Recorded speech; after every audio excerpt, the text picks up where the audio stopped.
dit, il se fait au moins, on avait mis les grandes puissances en garde, n'intervenez pas en Libye. Ça va avoir deux conséquences. La somalisation de la Libye et la prolifération des armes chez nous. Qui connaît comment la Libye était gouvernée, c'est que si Kadhafi n'est pas là, chaque Libye va prendre son indépendance. Donc il n'y a pas d'État, c'est comme dans la Somalie. Et tout le monde savait que la Libye était un arsenal. Voilà aujourd'hui les conséquences que nous subissons. Donc, ce qui est important, c'est qu'aujourd'hui l'Afrique est en train de changer, vous ne savez pas.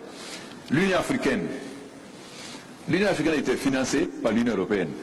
Comment voulez-vous parler d'indépendance? L'Afrique, nous avons une population jeune. C'est une chance, mais aussi un danger. Une chance si nous arrivons à leur donner du travail. Mais une bombe si nous n'arrivons pas à leur trouver du travail.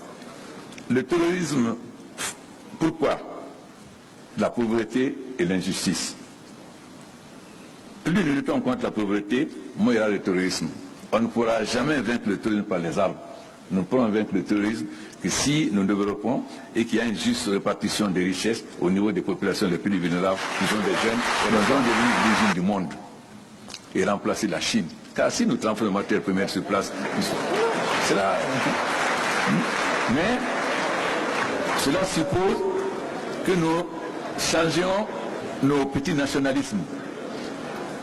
Vous savez, l'Afrique, on dit que nous sommes l'avenir du monde, c'est vrai. Mais pour cela, faudrait-il que nous-mêmes, nous ayons confiance en nous-mêmes. Ce qui manque à nous, chefs d'État africains, c'est que souvent, on n'a pas confiance en nos hommes d'affaires. On pense que les Européens font mieux. Mais, il commence à y avoir un changement.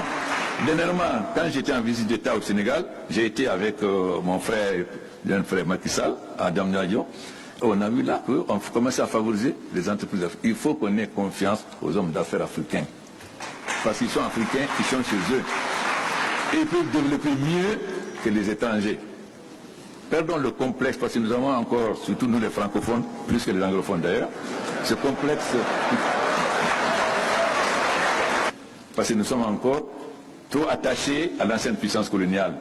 Coupons le cordon ombilical et soyons africains.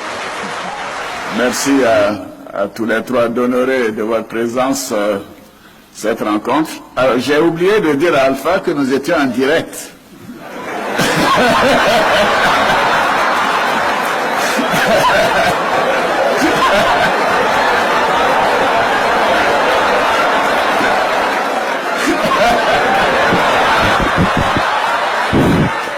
Alassane, moi j'assume ce que j'ai dit.